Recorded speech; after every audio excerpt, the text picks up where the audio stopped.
क्या आप जानते हैं कि जिस काबा के इर्द गिर्द हम तवाफ करते हैं उसे किसने बनाया था और उसके पत्थर कहां से लाए गए थे? चलिए जानते हैं। हजरत इब्राहीम अलैहिस्सलाम मक्का मुकरमा में थे तो अल्लाह ताला ने अपने खलील हजरत इब्राहीम अलैहिस्सलाम को हुक्म दिया कि वो मक्का की वीरान वादी में तशरीफ लाएं। हजरत इब्राहीम अलैहिस्सलाम जब वहां पहुंचे तो देखा कि उनका बेटा इस्माइल अलैहिस्सलाम अब एक मजबूत, समझदार और नेक नौजवान बन चुका था। अल्लाह ताला ने हजरत इब्राहीम अलैहिस्सलाम को हुक्म दिया, यहाँ मेरा घर तामीर करो। क्या मंजर रहा होगा जब बाप ने बेटे को ये बात बताई होगी।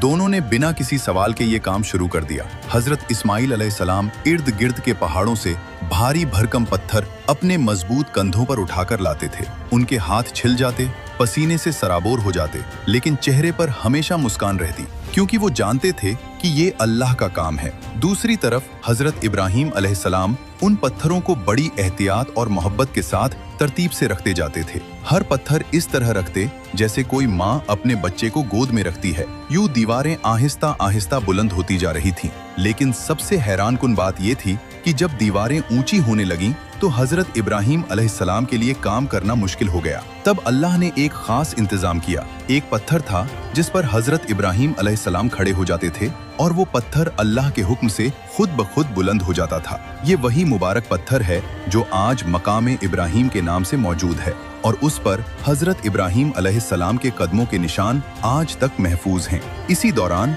अल्लाह के फरिश्ते हजरत जिब्रील अलैहिस्सलाम भी रहनुमाई के लिए तशरीफ लाए। उन्होंने जन्नत से एक खास पत्थर लाकर दिया जिसे हजरे अस्वद कहा जाता है। हजरत इब्राहीम अलैहिस्सलाम ने उसे काबा के मशरिकी कोने में नस्ब किया, जहां से आज भी तवाफ का आगाज होता है। ये सारी तामीर ज्यादा तवील अरसे में नहीं बल्कि चंद दिनों या हफ्तों में मुकम्मल हो गई, क्योंकि इसका ढांचा सादा था। लेकिन सबसे खूबसूरत मंजर वो था जब ये दोनों अजीम हस्तियां हाथ उठाते हुए आजिज़ी के साथ दुआ भी कर रही थीं। ऐ हमारे रब, हमसे ये खिदमत कबूल फरमा, बेशक तू सुनने वाला और सब कुछ जानने वाला है। क्या मंजर रहा होगा। दुनिया के दो अजीम तरीन इंसान अल्लाह का घर बना रहे हैं, लेकिन फिर भी आजिज़ी से दुआ कर रहे हैं कि अल्लाह उनकी मेहनत को कबूल फरमाए। यही तो असल इबादत है। यूं उस सुनसान वादी में अल्लाह का घर तैयार हुआ जो रहती दुनिया तक ईमान, इताअत और कुर्बानी की सबसे बड़ी निशानी बन गया।